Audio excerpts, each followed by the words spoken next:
C'est l'unique Patrick Poivre d'Arvor qui arrive sur le plateau du 124 pour nous parler de son spectacle Patrick et ses fantômes au Casino de Paris jusqu'au 13 mai. Patrick, on est ravis de vous recevoir dans l'appart au 124, rue Réaumur. On se trouve dans une émission, Patrick, qui s'appelle Enquête d'appart. La première question est désormais rituelle. Est-ce que, Patrick, vous êtes en quête d'appart? Non.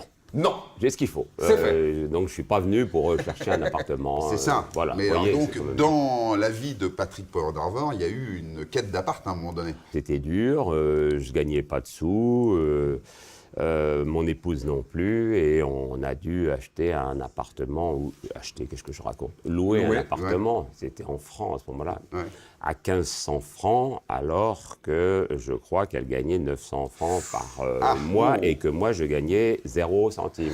D'accord. Donc c'est ce qu'on appelle un pari, Donc, voilà. il y avait eu des arrangements avec le propriétaire? Comment ça s'est passé? Il a cru en moi, quoi, voilà. Ah. Ça n'existe plus beaucoup aujourd'hui. bien, hein. c'est compliqué Mais, maintenant. C'était chouette, Maintenant, et il a eu garantit le raison bruit. parce que j'ai gagné ce mois-là, le concours envoyé spécial qui m'a permis de rentrer à France Inter, où j'ai gagné 3000 francs par mois. Et voilà, donc après, ça l'affaire y est, a été alors. réglée, voilà, donc je pouvais payer mon appartement. Alors quel rapport, Patrick, vous avez avec l'immobilier dans cette...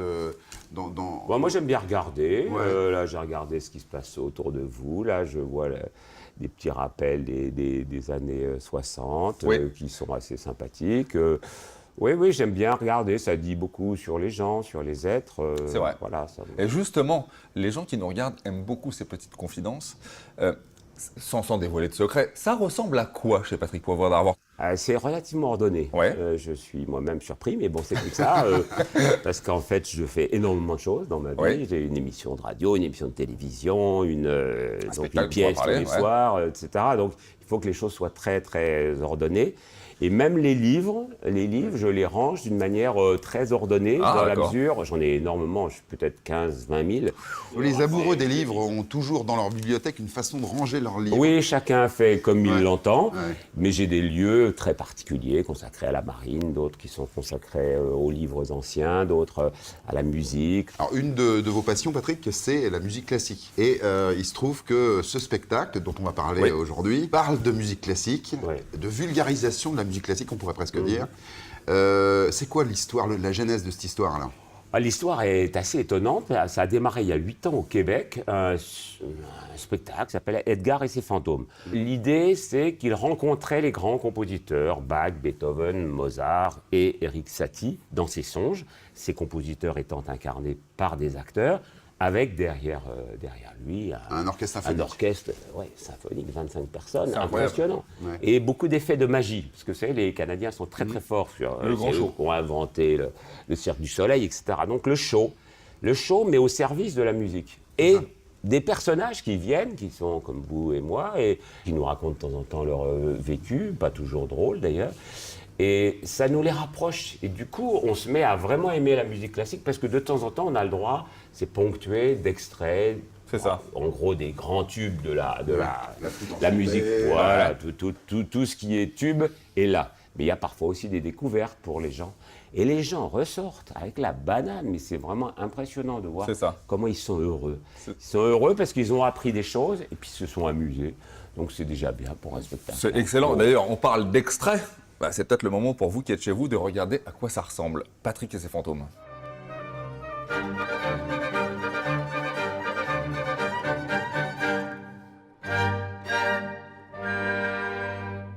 Je rêve, je crois comprendre.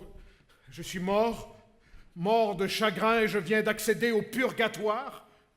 Bach, Mozart, Et vous avez été conduit ici par le son d'une flûte qui donnait votre symphonie pastorale.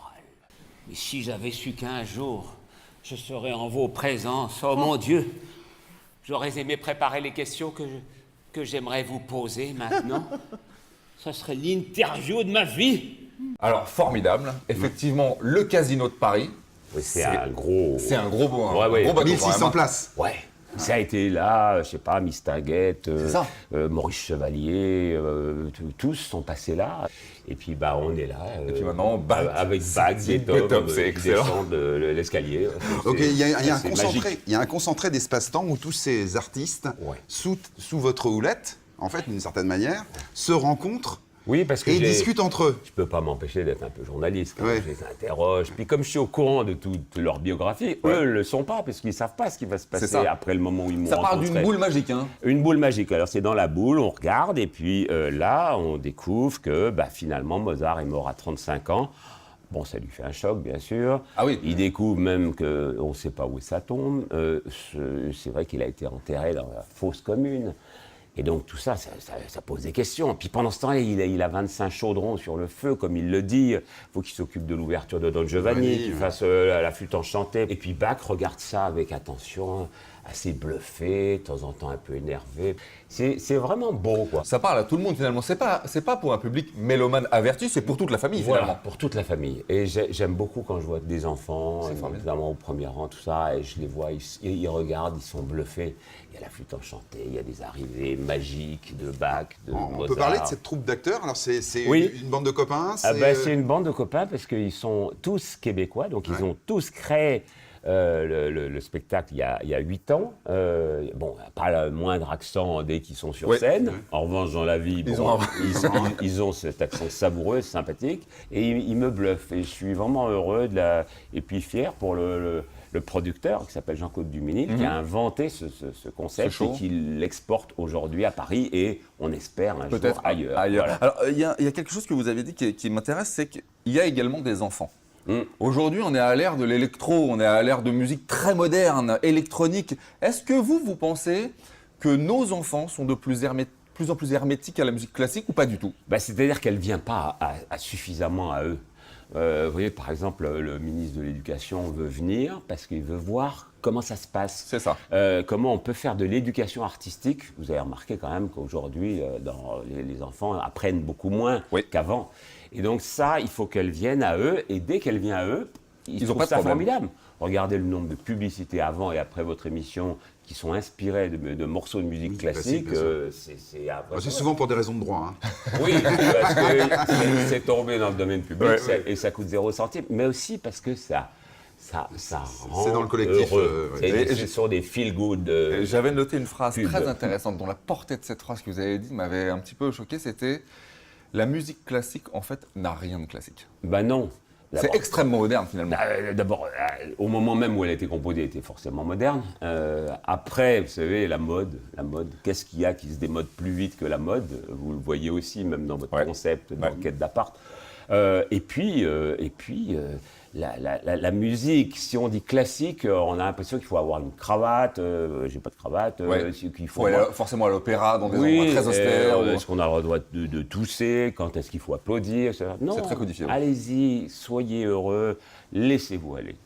Voilà. Gainsbourg, par exemple, reprenait beaucoup, il s'inspirait beaucoup des De Chopin riffs. notamment, mais aussi exactement. un Mais peu de même Mozart. dans quelques boucles de rap, aujourd'hui, on entend Oui, du exact. classique. Oui, On oui. entend des classiques. Absolument. Qu'est-ce qu'on peut dire, donc, intervieweur, le présentateur du 20h, est-ce que c'est pas un exercice compliqué de devenir, enfin de monter sur scène? Oui, c'est pas si simple. Hein, franchement. Est-ce qu'on peut savoir comment ça a fait la première fois? C'est pas simple parce que c'est vrai que vous avez un public qui bouge devant vous là. Puis alors on sent que quand il réagit bien, il faut aller vers lui. Il faut pas non plus être trop appuyé. Donc ça c'est passionnant. Et puis il y a un truc très bête, mais il y a la mémorisation du texte. Ah oui, quand même, oui. hein. Moi, je suis en scène à peu près 2h15.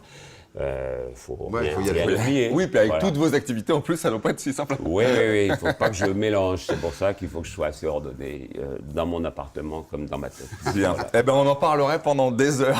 On en parlerait. On va quand même rappeler à nos téléspectateurs, c'est plein, mais allez-y, vraiment, prenez vos Il y a billets. encore de la place, C'est une, c'est une ouais. vraie expérience nouvelle. Ça s'appelle Patrick et ses fantômes. C'est au Casino de Paris du 17 avril au 13 mai. C'est à 20h30 et le dimanche à 15h. À 15h, exactement. J'aimerais, avec votre permission, Oui. conclure avec une jolie phrase. Allons. Attention. Empruntée de Monsieur Shakespeare. Ce qui ne peut être évité, Il faut l'embrasser. alors il faut l'embrasser. Le succès est inévitable pour vous, Monsieur Patrick. Alors embrassez-le pour nous. Merci d'être venu. Oh, mais c'est gentil. C'est vrai que c'est la dernière phrase que j'ai prononcée lors de mon dernier journal télévisé. C'est ça. C'était il y a 10 ans. Oui, Enfin, c'est le c'est toujours d'actualité. Merci beaucoup, Patrick. Merci Patrick.